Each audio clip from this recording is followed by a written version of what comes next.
Broadcasting live from the Business RadioX studios in Atlanta, Georgia, it's time for Association Leadership Radio. Now, here's your host.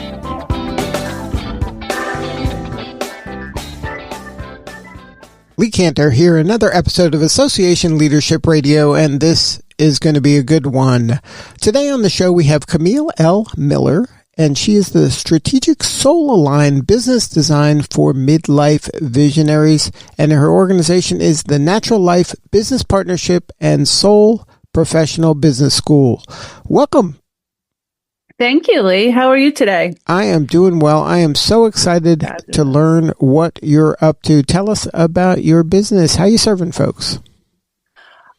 So I am a strategic business designer, but I work very strategically with soul-led visionaries. So they're usually very logically brained and they're in corporate structures. So doctors, scientists, lawyers, CPAs, engineers, lots of teachers right now.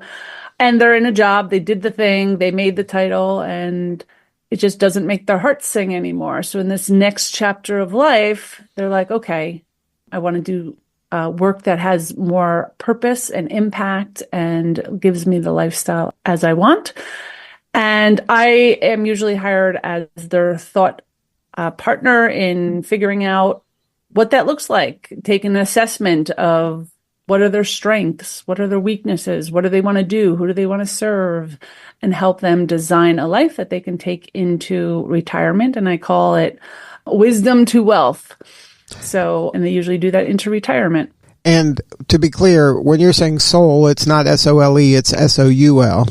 It's S-O-U-L, yeah. Well, we say like your soul's purpose, your destiny, what you want to do. So it's this blending of very logical and spiritual, but more purpose-driven, I would say.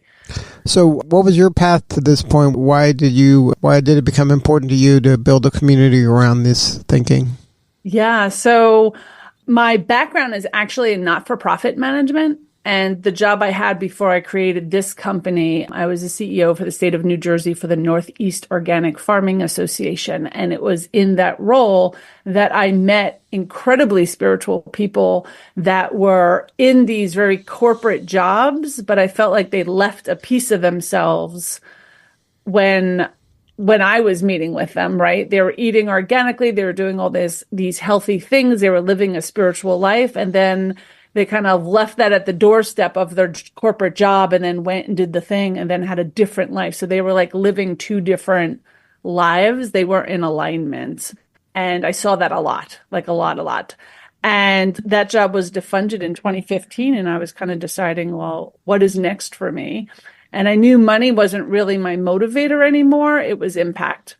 And I was like, how can I help other people bring their gifts to the world in a way that feels in alignment, that they can still make money, they feel very happy and satisfied. And that's how I ended up creating the original umbrella company. Now is called the Natural Life Business Partnership. And it was a global mission to bring everyone together and just have conversations across borders about spiritual and financial potential when we're just being authentic in life. So when you're having these conversations with these folks that are maybe struggling with, their day job and their dream job, how do you kind of provide, like what kind of services are you providing to help them maybe ease out of one and into the other? Yeah, so the biggest program that I have, I run what's called the Soul Professional Business School, which we launched not this past summer. And it's really to teach like MBA style business fundamentals through a soulful lens. So if you're designing a business, one of my signature programs in that school is called the Business Accelerator and Mentorship Program. So I'm literally doing an assessment with you and then building the business out with your mission statement, your vision statement, your unique value proposition, your messaging, your branding, your client mapping, your funnels, like literally building the entire business and teaching you how a business actually runs, how we do cash flow statements and P&L statements. So it's an MBA style education. And I should say, I have been an adjunct professor in university teaching MBA students. And that's why I was able to do this, to take that education and weave it into actual business strategy, like really work with people that want to do this. So what's an example of somebody who, was an accountant and now they're an artist? Like, do you have stories you can share? Or Sure. Don't name the person, but maybe explain where they were at and where they got to, right? Absolutely. And some people stay in their field, they just do it differently. Like I worked with a psychologist, an MD, and they really believed that their clients or their patients then, the patients were better off if they also used sound healing. So we had to incorporate sound healing. Now, insurance doesn't cover that. So that's a big jump. And sometimes they have to leave medical licenses behind and become coaches or advisors or called something else. But they incorporated not only the talk therapy, but sound healing into their practice, right? And now they can be a coach or a guide. I had another therapist who has become a writing coach.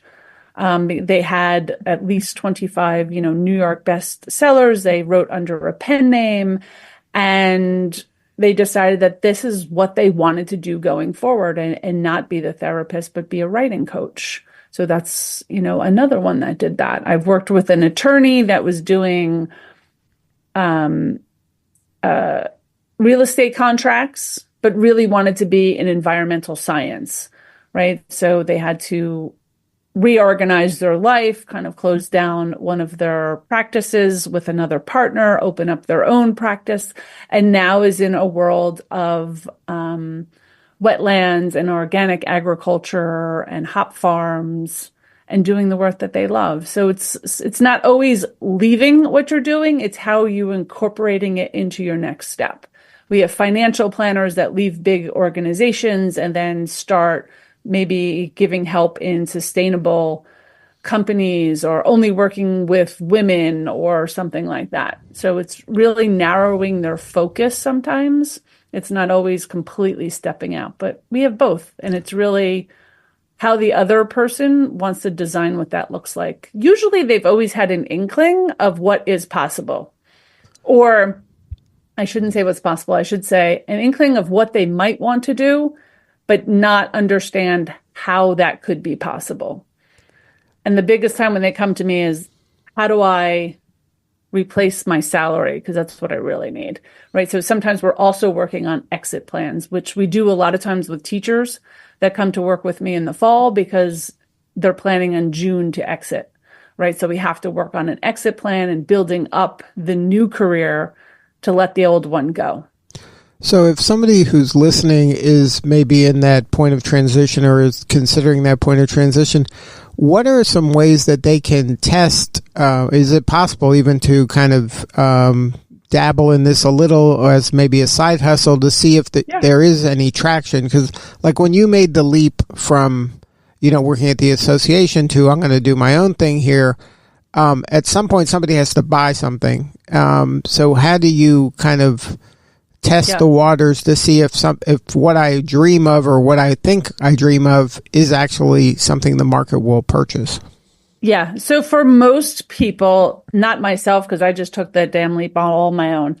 But for most people, when they have a full-time job and they need that salary, we do it as a side hustle. Like we build up one as we let down the other. And most jobs will let you go like 3/4 time, half time, if you're in a senior position. And those are usually the people that I work with. And we do it slowly and we test the waters and we test packages. But I've also designed thousands of businesses over the last 10 years. So I usually have an inkling of this has worked before. This is, usually how we set them up. Although it's very individualized for each person.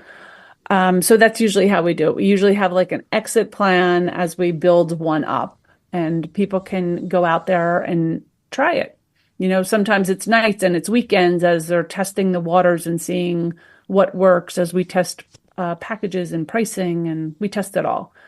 So, yeah, it's Is there kind of a common fear that people have when they're looking for this soul-based oh gosh, yeah. experience, and they haven't kind of done this before, and it seems like a leap that might be too far. Is there some mistakes you see them making kind of consistently, or is there a common thread that you see like that they're struggling with?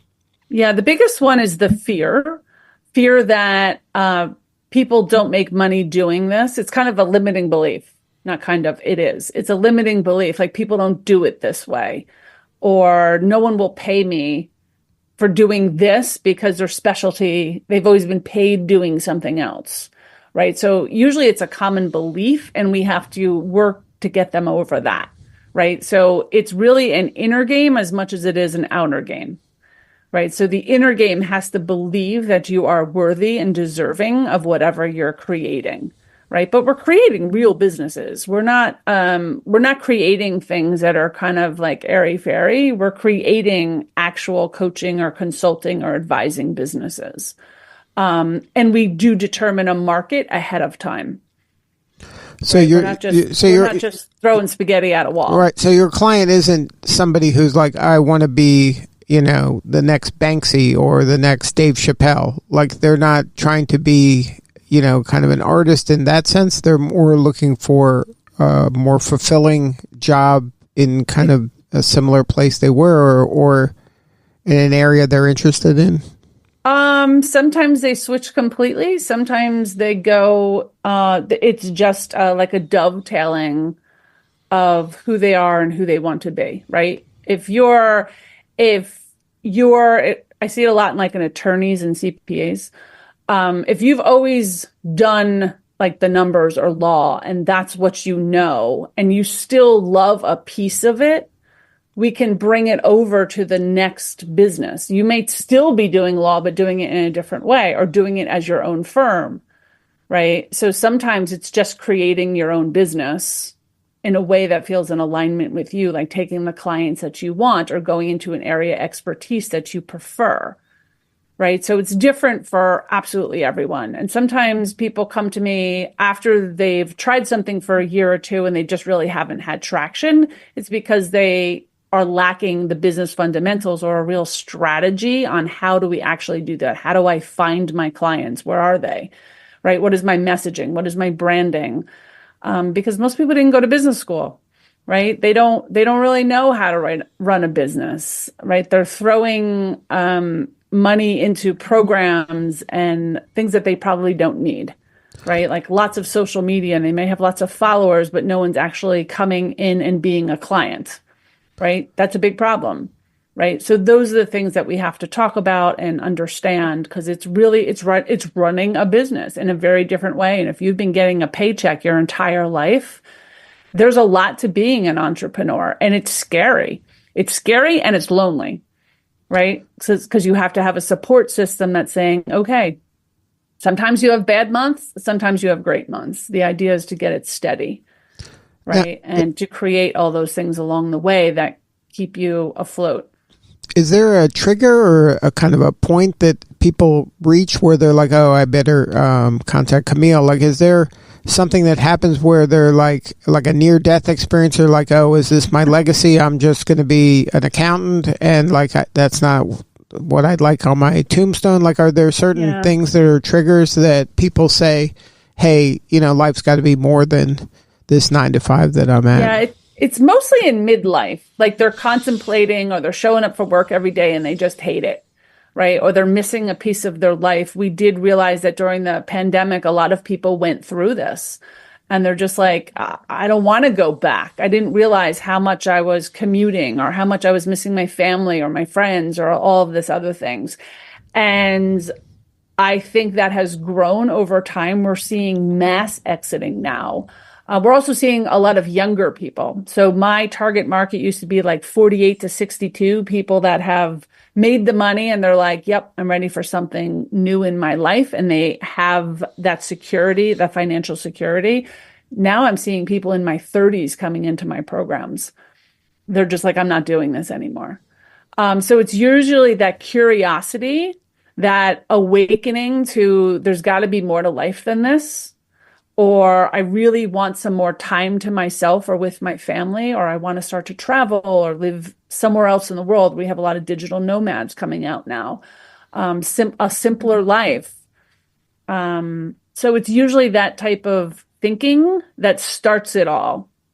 And at some point they get introduced to me or my services, or it could be someone else's. Maybe they've tried programs, and that's, I find that they usually get introduced to me and they hang out in our community and they meet people that are doing it, because we have a very free community, part of our Soul Professional movement. And that we represent, it's like 28 or 29 countries right now of people doing this. And we're all micro entrepreneurs. So they're usually solo entrepreneurs, or they have very small teams, and they're doing really great things in the world, making big impacts. And they're like, hey, I think I want to try this. What's possible over here? And that's usually how they start. So walk me through so I go to your website, soulprofessional.com. Mm-hmm. And then what should I do next? So I always recommend that people start over in our free area. They can come to free master classes that I do every single month. They're also on YouTube. So if you can't be there live, you can go see all of my work, and it shows how I talk, what I think about, what my core values are.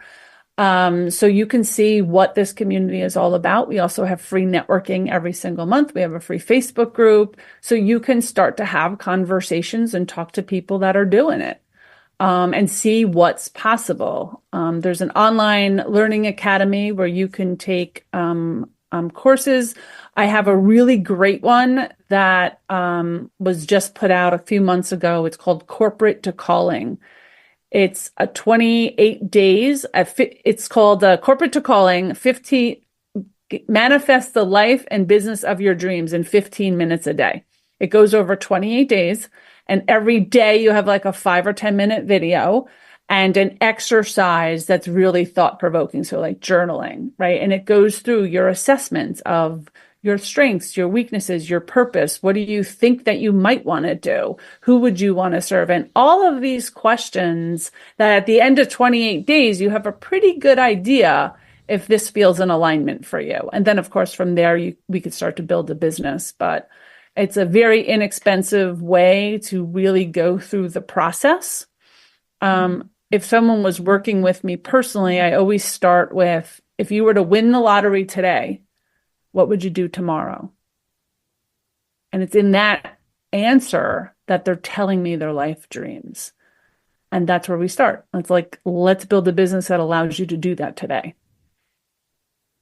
So there's a bunch of stuff that's free that people can sample and experience. Yep. And then if they want more in-depth or more personal care, they can pay for different services and there's different levels of membership. Absolutely. Yeah. So they can go into the school, they can see all the school programs. If that's where they want to go, they could, start very simply in an online class. And although those online classes have access to me as well, where I'm answering, they can go into free communities and just ask questions. Right. So my mission here is to really help other people bring these gifts to the world, because I feel that they're needed. So we try to make it as easy as possible for people to explore what's possible. So are you finding that there's a real hunger for this, that the people are just get kind of frustrated about being on this hamster wheel, and that there has to be more? Yeah. Yeah. More and more. I mean, 100% of my work is word of mouth. And the thing that I hear most is, oh my God, I didn't know you existed out there.